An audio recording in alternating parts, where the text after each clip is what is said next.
On va commencer la première tâche. Ça va être la tâche que tu connais sur la mémoire. Quand c'est une image que tu n'as pas encore vue, tu appuies sur le bouton bleu. Et quand c'est une image que tu as déjà vue, tu appuies sur le bouton jaune. On va t'installer dans l'IRM. Donc là, j'ai des petites boîtes qui vont permettre de te connecter le bonnet aux boîtes pour qu'on puisse enregistrer l'activité électrique de ton cerveau. Et en même temps, on va enregistrer les images de ton cerveau avec l'IRM. Est-ce que tu es prêt? Oui. Donc on va commencer. Il y a de plus en plus de projets par l'ensemble de la communauté de recherche en neurosciences de l'arc lémanique, en particulier à Genève. L'IRM, depuis son démarrage, est devenu un objet fascinant, formidable pour les chercheurs. Et dans l'arc lémanique, il y a 3 systèmes similaires à celui du BBL qui sont à disposition des chercheurs en neurosciences, l'un à Lausanne, l'un au campus biotech et l'autre ici à l'Université de Genève. Il y a toute une recherche qui se fait d'une manière très active au BBL, qui est fascinante parce que c'est une recherche qui s'occupe du fonctionnement du cerveau.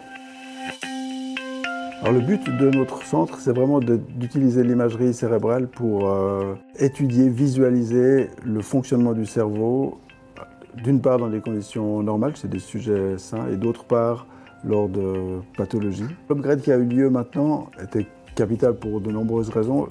La première, c'est de garder notre laboratoire à la pointe des techniques en IRM.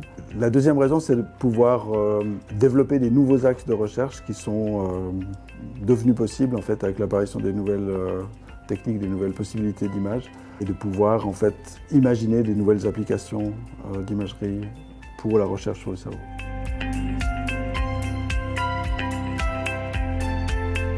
Pour étudier les émotions, nous utilisons un grand nombre de méthodes.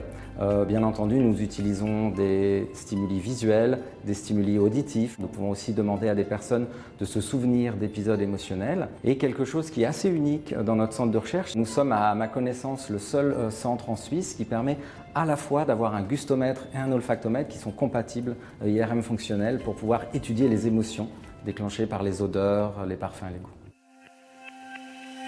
Il va y avoir un petit hélicoptère qui va apparaître sur le tableau, d'accord? Il va falloir que tu te concentres. Et quand tu vas te concentrer, l'hélicoptère, il va se mettre à voler, d'accord? Il va voler plus haut. Et dès que tu te concentres, tu vas voir qu'il va descendre.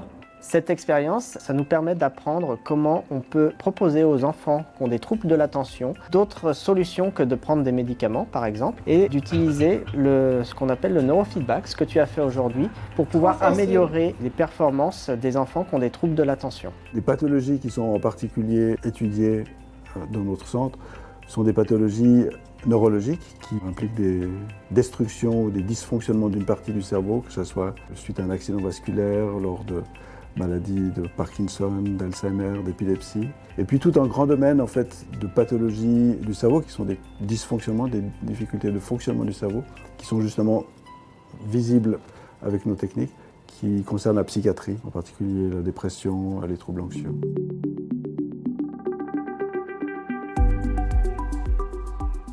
C'est avec grand plaisir que nous accueillons l'équipe d'experts en neurosciences ainsi que l'équipement du BBL au CIBM.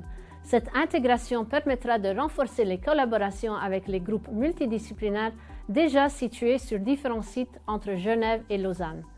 Elle contribuera à remplir notre mission de stimuler le développement de nouvelles technologies pour faire progresser la science fondamentale, la recherche transactionnelle et la recherche clinique en imagerie biomédicale dans l'arc lémanique et au-delà.